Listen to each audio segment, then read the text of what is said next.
Then he placed his hand on that verse and read what was before and after it. Abdullah bin Salam, who was with the Messenger of Allah said, "Order him to remove his hand." And he removed his hand, and under it was the verse about stoning. So the Messenger of Allah commanded that the adulterers be stoned, and they were stoned. Abdullah bin Umar said, "I was among those who stoned them, and I saw the man shading the woman from the stones with his body." Abu Dawud recorded that Ibn Umar said, "Some Jews came to the Messenger of Allah and invited him to go to the Kuf area. So he went to the house of Al-Midras, and they said, 'O Abu al-Qasim, a man from us committed adultery with a woman, so decide on their matter.'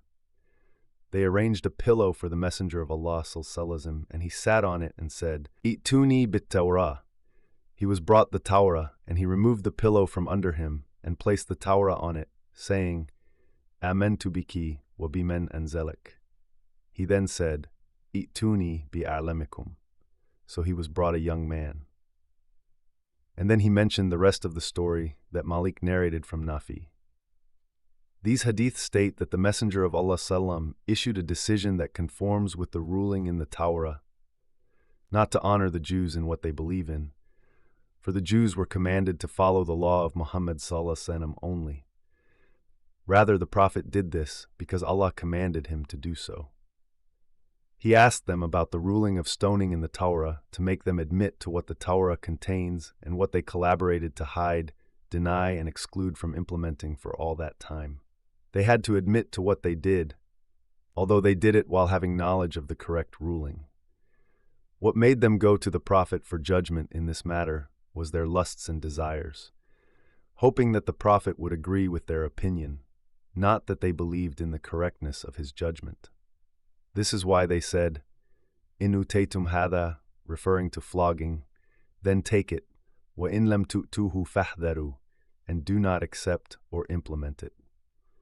Allah said next, وَمَنْ يُرِدِ اللَّهُ فِتْنَتَهُ فَلَنْ تَمْلِكَ لَهُ مِنَ اللَّهِ شَيْئًا أُولَئِكَ الَّذِينَ لَمْ يُرِدِ اللَّهُ أَنْ يُطَهِّرَ قُلُوبَهُمْ لَهُمْ فِي الدُّنْيَا خِزْيٌ وَلَهُمْ فِي الْآخِرَةِ عَذَابٌ عَظِيمٌ سَمَّعُونَ لِلْكَذِبِ أَكَّلُونَ لِلسُّحْتِ.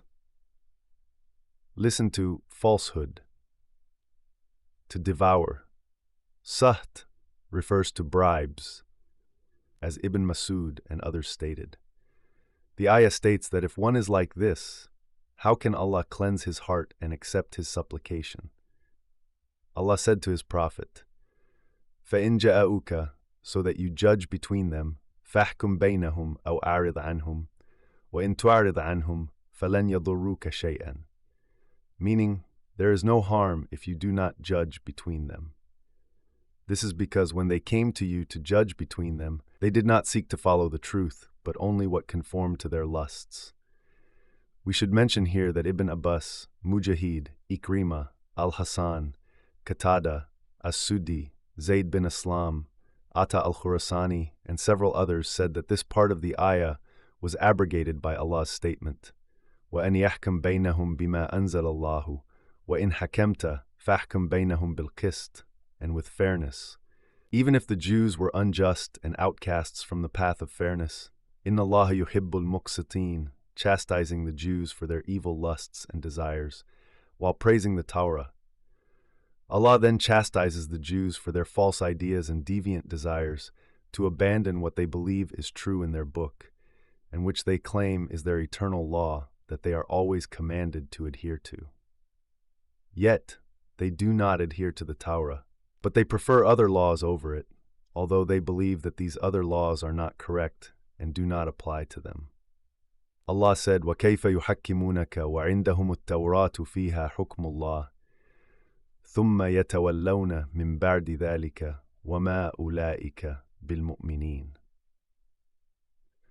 Allah next praises the Torah that He sent down to His servant and messenger Musa, son of Imran. إِنَّا أَنزَلْنَا التَّوْرَاةَ فِيهَا هُدَى وَنُورٌ يَحْكُمُ بِهَا النَّبِيُّونَ الَّذِينَ أَسْلَمُوا لِلَّذِينَ هَادُوا. And these prophets did not deviate from the law of the Torah, change or alter it. وَالرَّبَّانِيُّونَ وَالْأَحْبَارِ, the Rabbaniyun and the Ahbar.